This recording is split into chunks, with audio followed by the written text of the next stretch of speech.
Good day, everyone. Today we will be discussing the basic usages of Google Meet, Zoom, and Skype. Since this time of pandemic, one of the greatest challenges of today situations are brought by the pandemic is working together in distance. I believe the teacher is one of the most flexible human beings when it comes to embracing challenges and changes in situation. And now, let's proceed to our discussion. Hi everyone. We will talk about Google Meet. I know that most of us were familiar with this app, but we don't know much about it. So, today let us know this app better. But before anything else, let me introduce myself first. I am Carol Llamera and I am your speaker for the first part of this topic.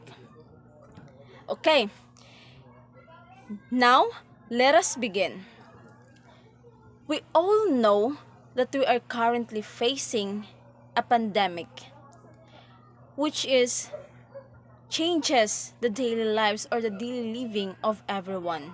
But let us just focus on our topic.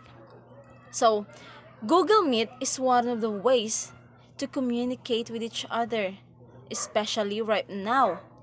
And it is used by the students, teachers, and also it can be used in business meetings. So, anyone could join and create an online meeting with up to 100 participants and meet until 60 minutes of meeting.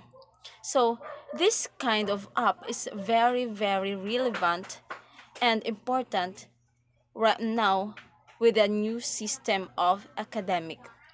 So, this is the first part of this topic, and the second part or the last part would be discussed by Ms. Presi Gumitea. Good day everyone, I am Presi Hemotea and I will continue discussing the Google Meet application. Google Meet is a video communication service developed by Google and you can download this app in Play Store. Google Meet was released 4 years ago on March 9, 2017. Google is making enterprise-grade conferencing available to everyone. Now, anyone with a Google account can create an online meeting with up to 100 participants and meet for up to 60 minutes per meeting. Business, schools, and other organizations can take advantage of advanced features, including meetings with up to 250 internal or external participants and live streaming to up to 100,000 viewers within a domain. Now, how to use the Google Meet. If you want to create a new meeting, log into your existing Google account or sign up for free. If you want someone to invite in your meeting, send the link or meeting code to anyone you want to join the meeting. And for the free version of Google Meet, guests will need to create or sign in the existing Google account to join. And if you want to join the meeting, tap the meeting link from the invite, enter the meeting code from your host, or call into the meeting using the dial-in number and pin in the invite. And now the next video will guide you more how to use the Google Meet application. Good day everyone, I am Maria Lourdes Elizabeth A. Dalisay from Western Philippines University, a third-year student of Bachelor of Science in Education taking up Social Studies, and today I will help you to navigate around the app we call Zoom. So when you click the icon for the Zoom, you will be welcomed with the words join a meeting, sign up, or sign in. If you click the join a meeting, you can already join a meeting without signing up or signing in the app. But then, you will need the access for that certain meeting. You will need the link or the passcode if you want to start a meeting, you can sign up or sign in Zoom. So first, fill it with your birth date, and next is your information, your email, your first name and your last name. The Zoom app will send your email an invitation, or it will send you an activation. So now that your account is logged in on Zoom, we are now going to tackle the functions of the app Zoom.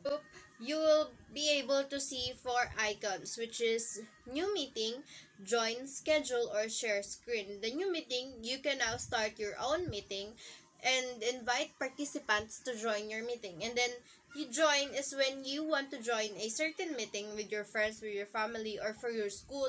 And then schedule is where you can schedule your own meeting for a certain time. If you have a class, if you were an instructor, if you were a manager or a businessman, you can set your meeting in this app.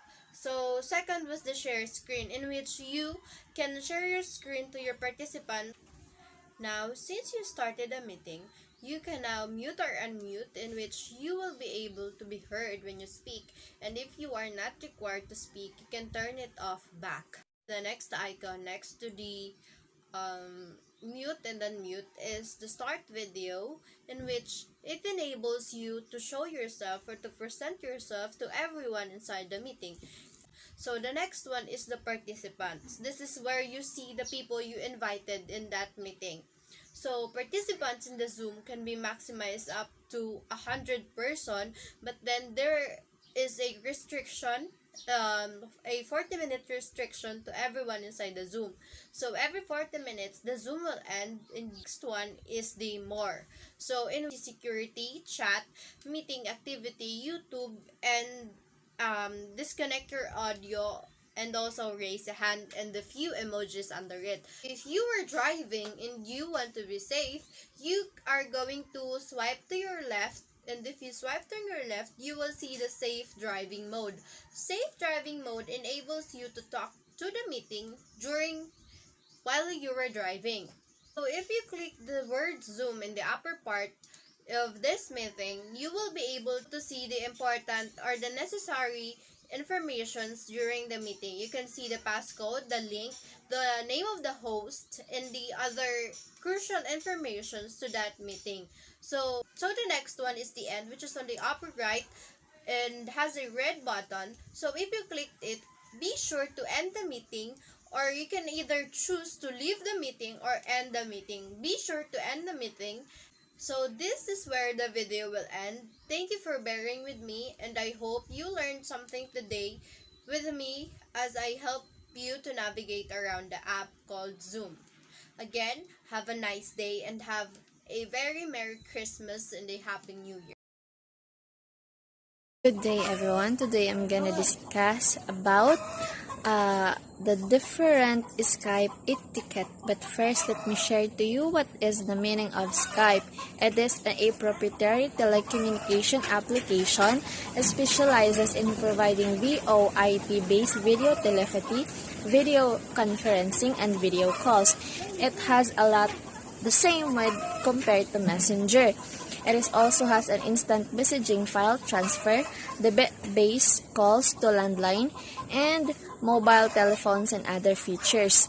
It is also a way for connecting with people that matter most in your life and work. We can also use Skype when celebrating a special occasions, birthdays, and holidays. And we can also use this while working by using your mobile phone, PC, Xbox, and Alexa. It is also you can have a meeting and create great things with your work group, share a story, and celebrate a special things, and learn a new skills or hobby with a teacher. And you can use this free, and you can also use this to send messages and have a audio and video call with the other person. Skype can cater a 100 people, so it is very useful in conducting a online class. Aside from using Google Meet, we can use this Skype while having a online classes. So next, I will share to you the different Skype etiquette. So I just listed here a 4 different types of Skype etiquette. First, it's not a conversation until both sides are engaged. Just to start a conversation politely and wait for other person to say something before you jump in. If you want to send a message to someone, you must do it politely. Don't be so friendly because some people find it annoying. You must ask or start a conversation politely so that other person will reply without being annoyed. Next is don't abuse the enter button. If you want to send a message to someone, get your sentences or your paragraphs in one and then you send it. Don't send a lot of messages because it will be inappropriate. The third etiquette is don't jump right into a phone call. It's polite to send a chat message first. It would be very annoying if you would call without having a conversation first. Before you want to call someone, you must send a message first asking if you can call him or her. So in that way, it would not be very annoying and it would be appropriate to send a message first. The fourth etiquette in using a Skype is video calls are not God-given right. Just because you want to call someone doesn't mean he or she want to talk to you. So, similar to the third etiquette, you must send a message to someone first before calling him or her. Example is, when you want to ask a confidential information to someone and you directly chat or send a message to him or her, and then it happened that the person is presenting something in a work or in his or her coworker. So everyone might or can read what you ask. So the coworker can see what you send, and it is a very inappropriate act. So be careful when throwing a confidential information or when you want to ask confusing and confirm something. You have to ask first, and you must know who before you send. You must know the around until you know who's reading it. That are the 5 Skype etiquette. We must be responsible and we must have discipline in using different apps so that we can avoid inappropriate things, and those apps are very useful. We should need to use it properly. So that's all for today. I hope you got a learning that you can be used and you can apply in a real life situation. Stay safe and God bless. Thank you.